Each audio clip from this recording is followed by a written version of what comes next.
আসসালামু আলাইকুম। আমি একটু বাহিরে গেছিলাম। তো বাসায় আসি শুনে যে আমাদের মুরগির বাচ্চাগুলো ফোটা শুরু হয়ে গেছে। এটা শুনে তো আমার খুবই ভালো লাগতেছিল। তো আমি তাড়াতাড়ি করে মেশিন রুমে চলে আসলাম। এসে দেখি যে ডিম একটা নষ্ট হইছে, মেবি এটা সরাই থুইছে। এইজন্য ক্যান্ডেলিং করছিল হয়তোবা। এখন দেখতেছি যে কয়টা বাচ্চা ফুটছে। এখানে মোটামুটি ৯ টা ডিমের খোসা আছে। তো একটা করে গুনে নিলাম আমরা।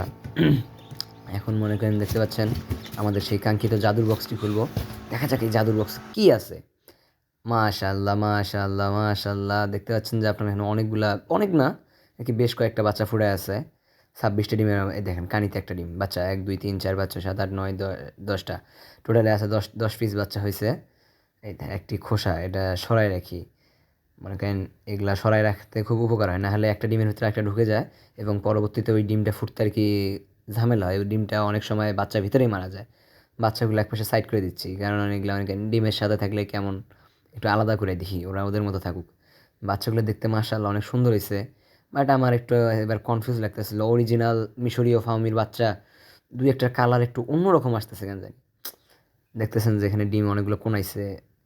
এই কোনা ডিমগুলা আপনারা জানেনই যে ডিম কোনাইলে তার ২-১ ঘন্টার মধ্যে হয়ে যায়। বেশ কয়েকটা ডিম এখনও বাকি আছে। এটা কি? না, না, না, এটা কোনো সমস্যা নেই। এটা ঠিক আছে।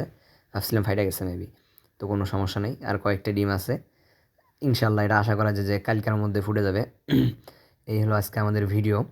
আপনাদের এই ভিডিওটা কেমন লাগলো আমাদের জানাবেন এবং সবসময় আমাদের পাশে থাকবেন। এটা আমরা আশা করতেছি।